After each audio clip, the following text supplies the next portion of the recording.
Another topic that's quite interesting is the topic of modesty in the medieval period.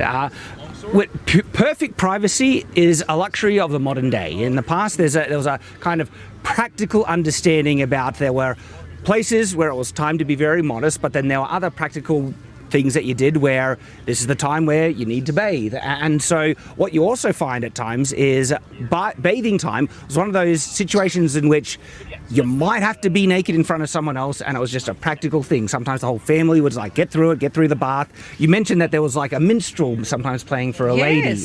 Yes. You see pictures of the bathhouses in medieval towns, and they've got half a dozen really large tubs, 2 people in them. They've got the food being brought there. They've got their bath board. They've got half a dozen musicians and everything, and it's really quite a thing. There's pictures of people, and they're not screened off from other people. They are not. The baths next door. It's like going, well, I'm here to have a bath. You're here to have a bath.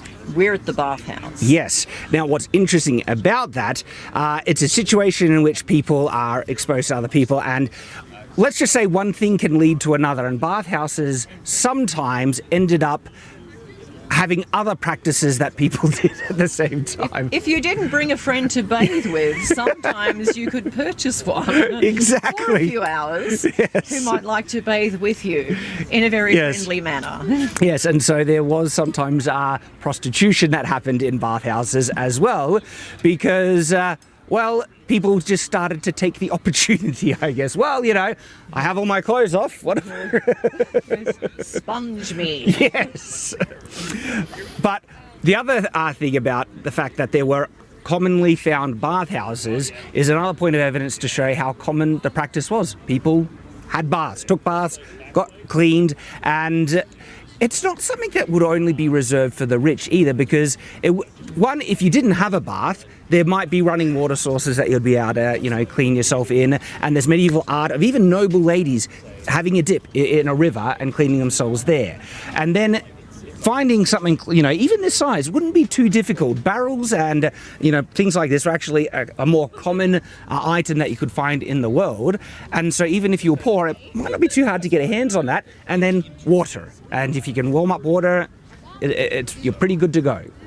Yes, and as the 15th century comes along, you start to find that they make them more luxurious by having the baths lined with linen sheets. And you can read sometimes that there's a little stool inside as well, also covered with a linen and sponges and everything, so that one is really sitting in luxury, which is just a bit next level. A lot of the earlier ones just show a plain tub.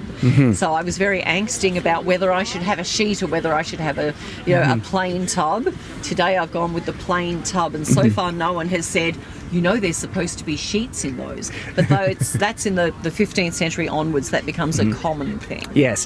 What I also noticed, and you did comment on this, that you have this kind of veil covering. Yeah, the canopy. Yes. And what I find interesting about that, you mentioned that you've tested this yourself, and when you put it around, it trapped the warmth in. It did, and it kept the cool out as well. There was a bit of a breeze that day.